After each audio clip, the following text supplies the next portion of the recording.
Hello my wonderful viewers, welcome to my platform. This is Linda's TV show. If it is your first time of coming across this channel and you like what you see after watching, please subscribe, put on your notification bell, set it to all notification. In that way you'll be able to get notified each time I upload a new video, even those without notification.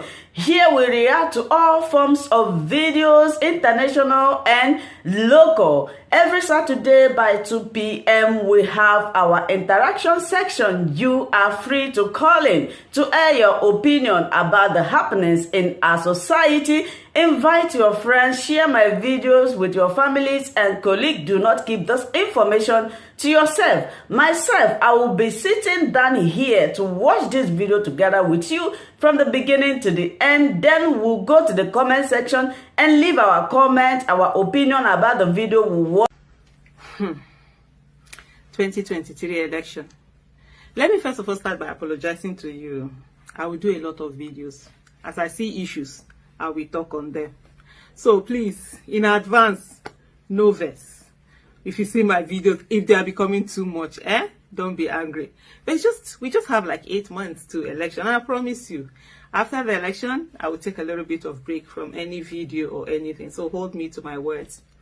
But honestly, in the last few days, I've been seeing, or maybe more than a day, maybe like in the last week or two, there have been a lot of posts where you see people saying that, oh, now the Igbos want our vote and they are doing this. Oh, now our region, we will do this. Oh, yes, now we will show them and stuff like that. Hello?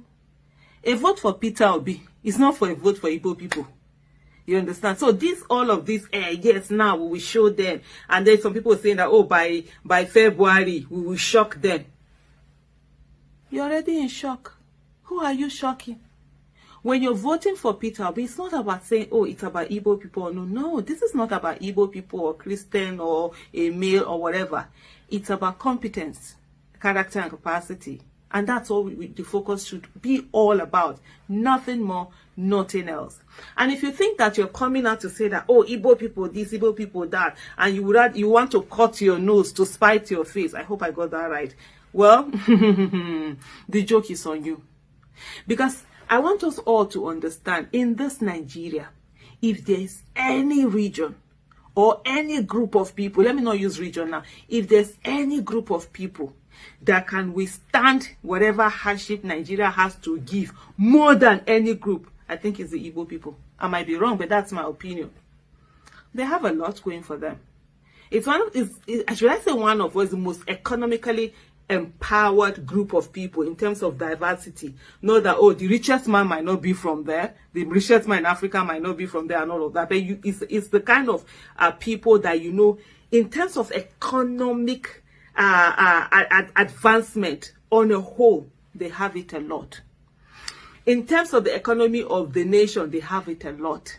You go to my village that I'm not able to do anything, I will look at it, I'm like, this place, there's nothing to do, there's no business. An Igbo man is there, he's doing business and he's thriving very well. There is no place you will go to in Nigeria, you will not see an Igbo man doing very well. There's no place, and I might go ahead to even say no town in the world you will go to, you will not see an Igbo man doing something. So this attitude that, we will show the Igbos by not voting Peter Obi, for that I see some of you giving. Honestly, it's as foolish can be. Honestly, if that's your reason. Oh, I want to show. The only person you are showing you is yourself. Because like I said earlier, if there's any tribe that is wired to actually survive no matter what kind of bad governance and suffering that Nigeria can deal with, it's the Igbos. They've seen the hardship of Nigeria. They've seen Nigeria at its worst. There is no tribe up till now that has gone through what the Igbos have gone through in terms of that Biafran war. And guess what? You know, when you go through so much adversity, you learn. And you build shockers that will absorb any other thing that will be brought in. The rest of us, we don't have such shockers. And I tell you, the Ozomena, never again, and the apprenticeship system is something that they have used a lot to help themselves. You and I, which apprentice system we get? If I come out now, go somewhere, say, hey, I be a dope brother, you go look me. Or now you go meet somebody, say, hey, I be a sister, you go look you. Or the Asa brother, he go look you. Or the one that will say, hey, I am Nupe brother, he go look you. We don't really have that for most of us, but they do. So I don't know where this mentality is coming from, where it's like, oh, I'm going to show the Igbos and this one, oh, we'll meet, they will see us, we'll shock them by February, we'll do all of that. That has no place anywhere.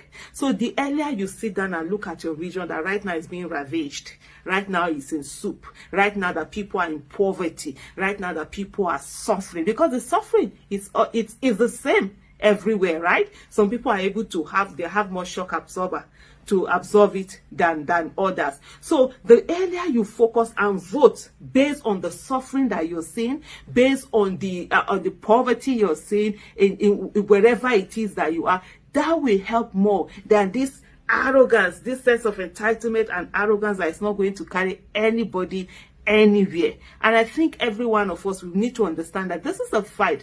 2023 election is actually election for survivor. We are fighting for our lives here. Nigeria is at the worst that it has ever been, and if we make the mistake, it can get worse than this. If we make the mistake of not choosing based on competence, character, and capacity, and whatever you want, your choice is, you have a right to your choice. But hey, let it not be something like, oh, I want to spite this party and not vote. No, let it be whoever you feel is the most competent. I have my own most competent candidate. You can have your own most competent candidate. Let's vote based on that area. But if you say that, oh, you're voting to spite, hey, now we go here and pass. The people that think you are spiting, they will have their way of surviving. As they hear the suffering, they too. It's not as if the suffering is not everywhere, but they have built a shock absorber to be able to survive the suffering that Nigeria can give, because they have actually seen Nigeria at its most heinous,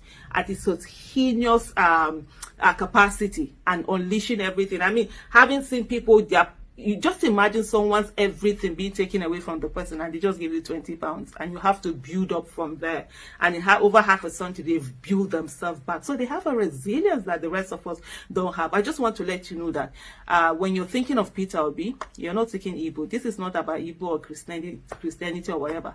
This is about competence, character, and capacity, and the courage, and of course, citizens being able to make demands and criticize and hold whoever gets into office accountable. So forget all of that things like, oh, I will show you, I will show them. Poverty has already shown us.